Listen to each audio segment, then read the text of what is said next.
Di sebuah kampung pedalaman yang jauh dari jalan besar, berdiri sebuah bukit yang jarang dijejaki orang.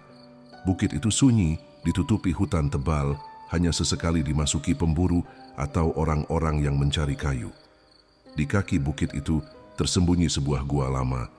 Mulutnya terlindung dengan semak rimbun dan akar pokok besar yang melilit seakan jeriji penjara. Orang-orang kampung sejak turun-temurun percaya gua itu berhantu.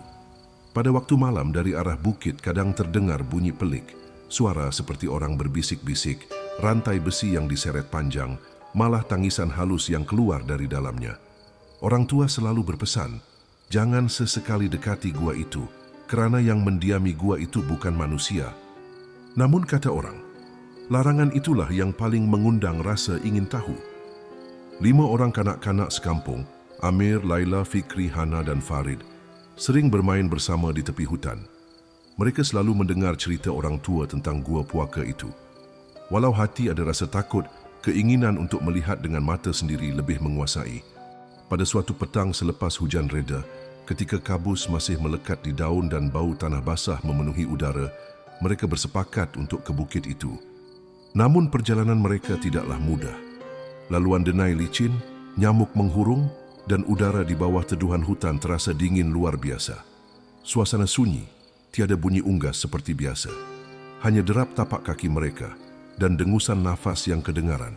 Setelah hampir setengah jam mendaki, barulah mereka menjumpai mulut gua yang diceritakan orang tua-tua. Mulut gua itu terlalu gelap, separuh tertutup dengan akar-akar besar. Seakan gua itu tidak mahu disentuh dan dimasuki orang. Bau tanah lembab menusuk hidung, dan dari dalamnya keluar hembusan angin dingin yang membuat bulu roma berdiri. Dengan hanya berbekalkan lampu suluh kecil, mereka memberanikan diri melangkah masuk. Dinding gua dipenuhi ukiran pelik berbentuk simbol, seperti tulisan-tulisan lama yang tiada siapa faham. Semakin jauh ke dalam, lorong gua itu makin menurun, membawa mereka ke bawah. Suasana semakin sejuk dan gema tapak kaki mereka berbalas-balas di dalam kegelapan. Tidak lama kemudian, kedengaran bunyi lain mengikuti mereka. Bunyi seperti tapak kaki perlahan, seakan-akan mengekori mereka dari belakang. Bunyi itu bergema, semakin lama semakin dekat. Mereka berhenti sejenak, menahan nafas. Bila disuluh ke belakang, lorong itu kosong. Tiada siapa, hanya bayang mereka sendiri yang bergerak-gerak di dinding gua. Dengan dada yang terasa berdebar-debar, mereka meneruskan langkah. Akhirnya mereka sampai ke sebuah ruang besar di tengah gua. Di situ terbentang sebuah kolam air hitam, permukaannya tenang bagaikan cermin. Di tepi kolam itu tersusun batu-batu membentuk sebuah altar kecil. Di atasnya terbentang sehelai kain putih lusuh yang sudah kekuningan. Amir yang paling berani mahu mengambil kain itu.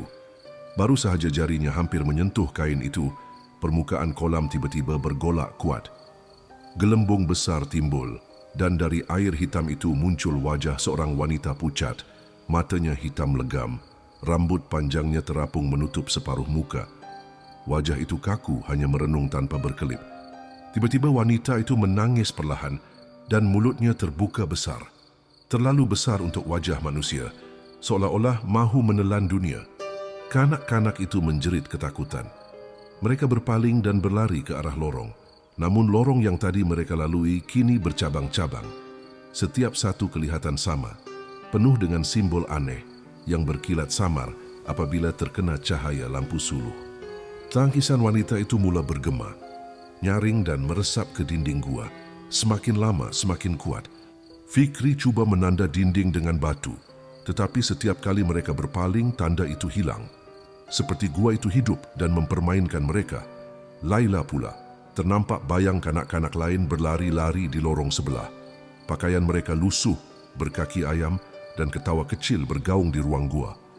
Namun bila dipandang betul-betul, wajah kanak-kanak itu kabur. Tiada mata, hidung, dan mulut. Hana menggenggam tangan Farid dengan erat, hampir menangis ketakutan. Tetapi lorong-lorong itu masih berputar tanpa henti. Mereka berlari ke lorong demi lorong sehingga ada satu lorong terbuka ke arah cahaya samar. Nafas tercungap-cungap dan akhirnya mereka keluar dari mulut gua semula. Tanpa menoleh walau sekali, mereka menuruni bukit dengan sekuat hati. Lumpur melekat di kaki, ranting menggores lengan, tetapi mereka tidak peduli.